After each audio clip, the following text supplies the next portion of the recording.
கிறிஸ்துவுக்குள் பிரியமானவர்களுக்கு ஆண்டவராய் இயேசு கிறிஸ்துவுடைய இனிய நாமத்தினாலே வாழ்த்துக்கள்.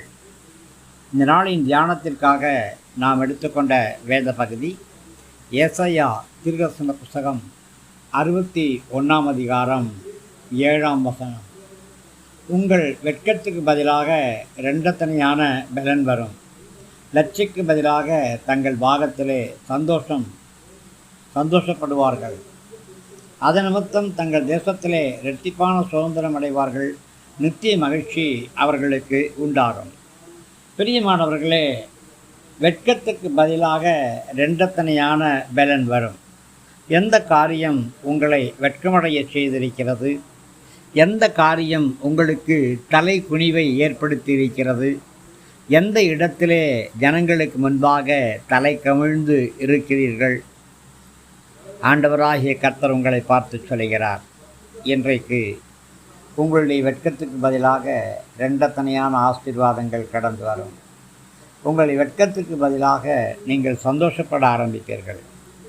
பாருங்களேன், யோபுடைய வாழ்க்கை இந்த சத்தியத்துக்கு எடுத்துக்காட்டாக இருக்கு. கர்த்தர் யோபுடைய சிறையிருப்பை மாற்றினார்.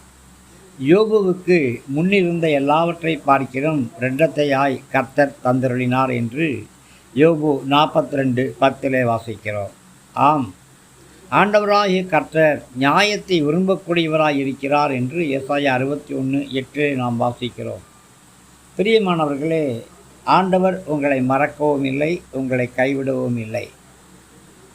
ஆண்டவராகிய கர்த்தர் உங்களுடைய சிறையிருப்புகளை திருப்பும்படியாகவும் உங்களுடைய வெட்கத்துக்கு பதிலாக மகிழ்ச்சியை தரும்படியாகவும் விரும்புகிறார். நீங்கள் அதை பெற்றுக்கொள்ள தேவனுடைய சமூகத்திலே காத்திருக்க வேண்டும்.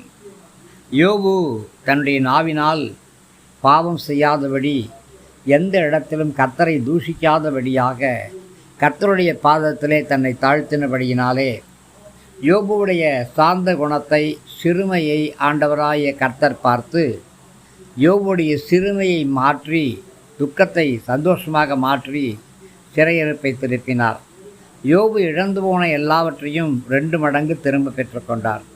உங்களுடைய வாழ்க்கையிலும் எதையெல்லாம் இழந்து போனேன் என்று சொல்கிறீர்களோ அவைகள் எல்லாவற்றையும் 2 மடங்கு உங்களுக்கு திரும்பி தர கர்த்தர் வல்லமையுள்ளவராய் இருக்கிறார். ஆண்டவருடைய பாதத்திலே காத்திருங்கள், சகலமும் நன்மைக்கு ஏதுவாகவே நடக்கும். கர்த்தரிடத்திலே அன்பு கூறக்கூடிய பிள்ளைகளுக்கு சகலமும் நன்மைக்கு ஏதுவாகவே நடக்கும். உங்களுக்கு சகலமும் நன்மைக்கு ஏதுவாகவே நடக்கும். கிருபை கூட இருக்கட்டும். ஆமென்.